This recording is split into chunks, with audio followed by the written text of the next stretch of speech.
Welcome back to our channel Kiruthiga energy essence. So PRT அப்பாயின்மெண்ட்டோட important update தான். நமக்கு Tamil list வந்து வெளியில் வந்துருச்சு. ஸோ 23/8 அன்னைக்கு வெளியில் வந்துருச்சு. இன்றைக்கி ஒரு 7 நாள் முடிஞ்சிருச்சு.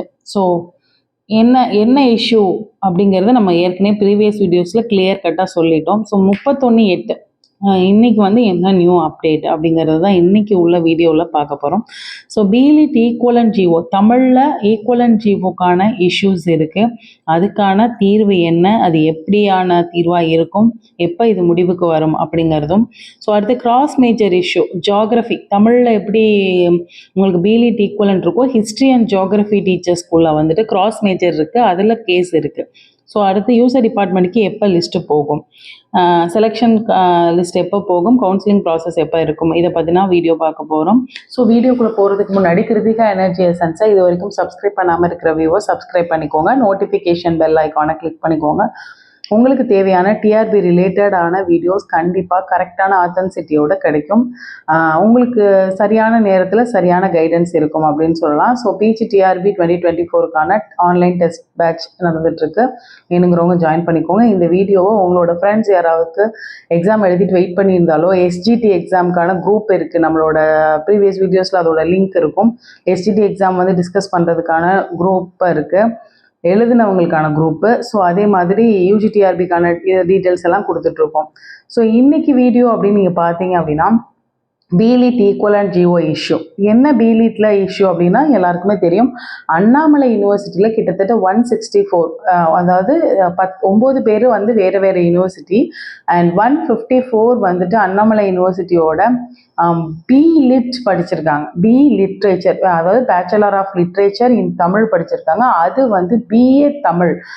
நமக்கு வந்து பிஎட் வந்து குவாலிஃபிகேஷனுங்கிறதுனால பிஏக்கு ஈக்குவலன்ட்டு இல்லை அப்படிங்கிற ஜிஓ வந்து நமக்கு இதிலே கொடுத்துருக்காங்க. நம்மளோட டிஆர்பி நோட்டிஃபிகேஷன் வெப்சைட்டில் இருக்குது, அதாவது வெப்சைட்டில் நோட்டிஃபிகேஷனில் இருக்குது. அந்த டைமில் அந்த வருஷம் பர்டிகுலர் வருஷன்றது கிடையாது. ஸோ பிலிட் தமிழ் அண்ணாமலை யூனிவர்சிட்டியில் படிச்சிருக்க யாருமே பிஎட் அப்படிங்கிற தகுதியை சொல்ல முடியாது அப்படிங்கிறது தான் இதோட இது. அதாவது அப்பாயின்மெண்ட்டுக்கு நாங்கள் எடுத்துக்க மாட்டோம். இதே மாதிரி டிஎன்பிசியில் நாட் ஈக்குவலண்ட் அப்படிங்கிறது நிறைய இஷ்யூஸ் வந்திருக்கு. அதே மாதிரி தான் இப்போ டிஆர்பியில் மாஸ் நம்பரில் வந்து வந்திருக்கு. ஸோ இதுக்கு வந்து நம்மளோட சப்ஸ்கிரைபர்ஸ் வந்து நிறைய வந்து அப்டேட் பண்ணிகிட்டே தான் இருக்காங்க. லாஸ்ட்டாக 29ஆம் தேதி வந்து நம்ம நேரடியாக அவங்க வந்து போய் பார்த்துருக்காங்க. பதிவாளர், அதுக்கப்புறம் பார்த்தீங்கன்னா அண்ணாமலை யூனிவர்சிட்டியோட விசி, வைஸ் சான்சலர், இவங்க எல்லாரையுமே பார்த்துருக்காங்க. ஸோ மண்டேக்குள்ள ஈக்குவலன்ட் ஜிஓ வந்து நான் கொடுத்துருவோம். இதே மாதிரி டிஎன்பிசியில் ஈக்குவலன்ட் ஜிஓ வந்து ப்ராப்ளம் ஹார்டிகல்ச்சருக்கு வரும்போது நாங்கள் வந்து கண்டிப்பாக வந்து ஒரே நாளில் வந்து அதை நாங்கள் கரெக்ட் பண்ணி கொடுத்தோம் அப்படிங்கிறது உறுதியுமே கொடுத்துருக்காங்க. ஸோ பிலிட்டை வந்து இந்த வீக்குள்ளே அதுக்கான ஒரு முடிவு தெரியலாம் அப்படிங்கிறது கண்டிப்பாக. ஏன்னா வித்ஹெல்ட் கேண்டிடேட்ஸ் வந்து நம்ம வந்து ரொம்ப ஏர்ஜ் பண்ணோம் இந்த இஷ்யூவால். அதாவது நம்மனா யாரும் ஆஸ்பிரண்ட் வந்து சீக்கிரம் லிஸ்ட்டுன்னு சொன்னோம். ஸோ அதனால 164 பேருமே வித்ஹெல்டில் வச்சுட்டு, இல்லை அவங்களால அதுக்கான சொல்யூஷன் வந்து கொண்டு வர முடியாமல் இருக்கலாம். ஸோ கேண்டிடேட்ஸ் வந்து நீங்கள் யூனிவர்சிட்டி அப்ரோச் பண்ணி வித்ஹெல்டு வாண்ட். இன்னொன்று என்ன முக்கியமான விஷயம்னா, மித்த எல்லாத்துலேயும் உங்களுக்கு வந்து ப்ரொடியூஸ் சமர்ப்பிங்க, உங்களோட ஈக்குவலன்ட் ஜிஓவை வந்து கொடுங்க அப்படின்னு சொல்லியிருக்காங்க. இதில் வந்து வாண்ட் ஈக்குவலன்ட் ஜிஓ இல்லை, அது இருந்தால் தான் நான் உங்களை ஸோ ரெண்டுக்கும் உள்ள வித்தியாசத்தையும் நம்ம புரிஞ்சுக்கணும். ஸோ மீது எல்லாத்துக்கும் ப்ரொடியூஸ் கொடுத்துருக்காங்க. நம்மளோட want for equivalent GO. So அதனால WH போட்டு ஸ்டார் போட்டிருக்காங்க. மித்த எல்லாத்துக்கும் ரெஜிஸ்டர் நம்பர் போட்டு அவங்களுக்கு என்ன withheld to produce BEd GO, withheld to produce MA GO, BA equivalent GO, Tamil பிஎட்டுக்கு ஈக்குவலன்ட் ஜிஓ கொடுத்துருங்க அப்படின்னு ப்ரொடியூஸ் பண்ணுங்கன்னு சொல்லியிருக்காங்க. இதே வந்து இந்த கேண்டிடேட்க்கு வந்து கேண்டிடேட் பக்கத்தில் வந்துட்டு WH வித்ஹெல்ட் ஸ்டார்னு போட்டு WH வித்ஹெல்ட் ஸ்டார்னா அவங்க வாண்ட் ஆஃப் ஈக்குவலன்ட் ஜிஓ அப்படின்றத சொல்லியிருக்காங்க. ஸோ அதனால இந்த பிலிட் ஈக்குவலன்ட் ஜிஓ இஷ்யூ அப்படிங்கிறது என்ன அப்படிங்கிறது நான் தெளிவாக சொல்லியிருக்கேன். அண்ணாமலை யூனிவர்சிட்டியோட எந்த வருஷம் படிச்சிருக்கிற பிலிட் வந்து பிஏ லிட்ரேச்சர் வந்து BE literature bachelor in literature வந்து பிஏ தமிழுக்கு ஈக்குவலண்ட்டுங்கிற ஜிஓ வந்து சீக்கிரமே வந்துடும் அப்படின்னு அஷ்யூர் பண்ணியிருக்காங்க. அந்த அஷூரன்ஸ் வந்து கிளியர் ஆயிடுச்சு அப்படின்னா உடனடியாக வந்து தமிழ் லிஸ்ட்டில் இருக்கிற ப்ராப்ளம் தீர்ந்துடும்.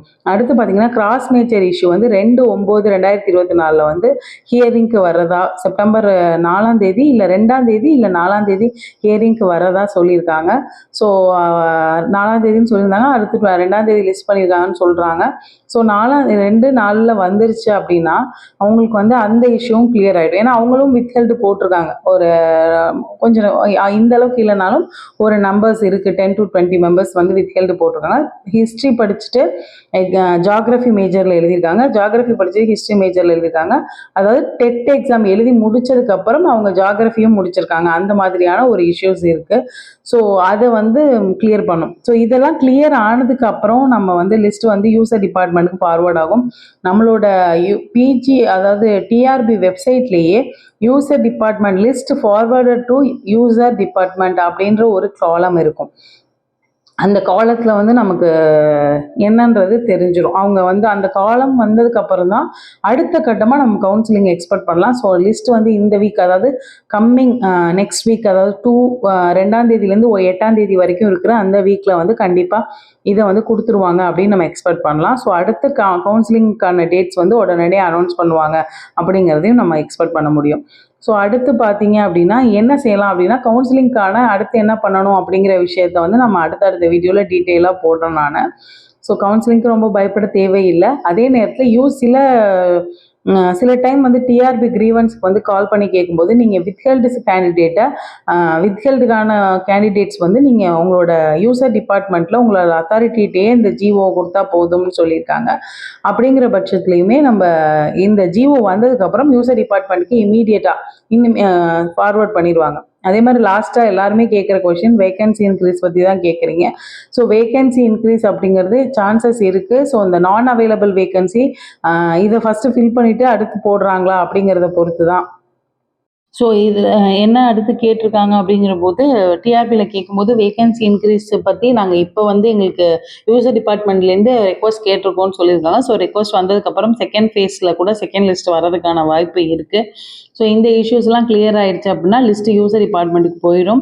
அந்த நான் அவைலபிள் வேகன்சி செகண்ட் ஃபேஸாக இருக்கலாம், இல்லை உடனடியாக உங்களுக்கு ஆடெண்டம் போட்டு செகண்ட் லிஸ்ட்டும் உடனே கொடுக்கறதுக்கான வாய்ப்பு இருக்குது. ஸோ அவைலபிள் வேகன்சி இருக்கிறதுனால அதோடு சேர்த்து ஆடெண்டமில் இன்னும் கொஞ்சம் வேகன்சி வரலாம் அப்படிங்கிறது ஒரு ஹோப்பு தான். ஸோ எல்லாருக்குமே நல்லதே நடக்கும் அப்படின்னு நம்புவோம். ஸோ இன்னும் கொஞ்சம் பேர் உள்ளே வந்து நம்ம டிபார்ட்மெண்ட்டில் ஒர்க் பண்ணுறதுக்கான ஒரு ப்ரேயர்ஸையும் வச்சுக்கோங்க. ஸோ கிருத்திகா எனர்ஜி எசன்ஸை இது வரைக்கும் சப்ஸ்கிரைப் பண்ணாத வியூவர்ஸ் சப்ஸ்கிரைப் பண்ணிக்கோங்க அண்ட் நோட்டிஃபிகேஷன் பெல் ஐக்கானை கிளிக் பண்ணிக்கோங்க. கண்டிப்பாக உங்களுக்கு ஹெல்ப்ஃபுல்லாக இருக்கும். இந்த எக்ஸாமுக்கு ப்ரிப்பேர் பண்ணிட்டு இருக்கவங்க எல்லாருக்குமே நம்மளோட லிங்கை ஷேர் பண்ணுங்கள் அண்ட் சஜஸ்ட் பண்ணுங்கள். தேங்க்யூ ஃபார் வாட்சிங் திஸ் வீடியோ. Thank you friends.